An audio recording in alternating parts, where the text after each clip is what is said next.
जय महाराष्ट्र मित्रांनो, आज आपण गोदावरी नदी पाहण्यासाठी आलो आहोत। परभणी जिल्ह्यातील पाथरी तालुक्यातील ढालेगाव या ठिकाणच्या एका छोट्याशा बंधाऱ्यावरती आपण ही गोदावरी नदी पाहत आहोत। ही गोदावरी नदी महाराष्ट्रातील सर्वात लांब नदी असून भारतात ही जी एकूण लांबी आहे 1450 किलोमीटर एवढी असून ह्या नदीचा उगम नाशिक जिल्ह्यातील त्र्यंबकेश्वर तालुक्यातील ब्रह्मगिरी पर्वतावरून होतो आणि पुढे ही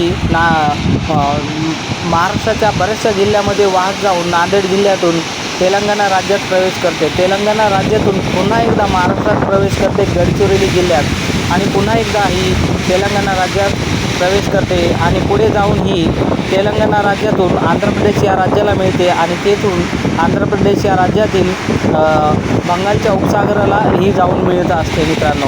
तर हिचा एकूण प्रवास भारत देशामध्ये 3 राज्यातून होतो, महाराष्ट्र, तेलंगणा आणि आंध्र प्रदेश अशा 3 राज्यातून वाहणारी ही आपली गोदावरी नदी तुम्ही पाहू शकता। या ठिकाणी आपण गोदावरी नदी पाहण्यासाठी आलो आहोत मित्रांनो। हिची एकूण लांबी आहे 1450 किलोमीटर भारत देशामध्ये आणि महाराष्ट्रामध्ये 600